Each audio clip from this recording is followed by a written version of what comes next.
আসসালামু আলাইকুম। আমি রুকসানা খাতুন। আমি আমার গ্র্যাজুয়েশন কমপ্লিট করেছি ক্যালকাটা ইউনিভার্সিটি আন্ডার একটি কলেজ থেকে, এবং আমি আমার মাস্টার্স কমপ্লিট করেছি ক্যালকাটা ইউনিভার্সিটির মেন ক্যাম্পাস থেকে। বর্তমানে আমি এমএড করেছি হেস্টিং হাউস থেকে।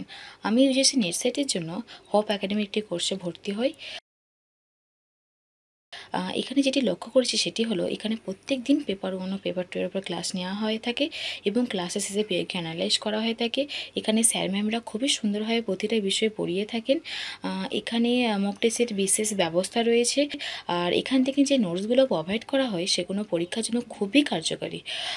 আমাকে এখানে যেই বিষয়টি সবথেকে বেশি স্পর্শ করেছে সেটি হলো, হোপ একাডেমি শুধুমাত্র শেখায় তা না, হোপ একাডেমি শিক্ষার্থীদের পাশে দাঁড়ায়। আমাকে এই কোর্স চলাকালীন বিভিন্ন সময়ে বিভিন্নভাবে স্কলারশিপের ব্যবস্থা করে দিয়েছেন, এবং আমি বর্তমানে যেখান থেকে এমএড করছি সেক্ষেত্রে আমার আর্থিক অবস্থার কথা ভেবে আমাকে স্কলারশিপের ব্যবস্থা করে দিয়েছে হোপ একাডেমি থেকে। সত্যি বলতে এটি আমার কাছে খুবই অমূল্য, তাই আমি আন্তরিকভাবে হোপ একাডেমির প্রতি কৃতজ্ঞ। তাই যারা নেটস ও অন্যান্য পরীক্ষার ক্ষেত্রে সিরিয়াস, তারা এখানে অ্যাডমিশন নিতে পারেন। ধন্যবাদ।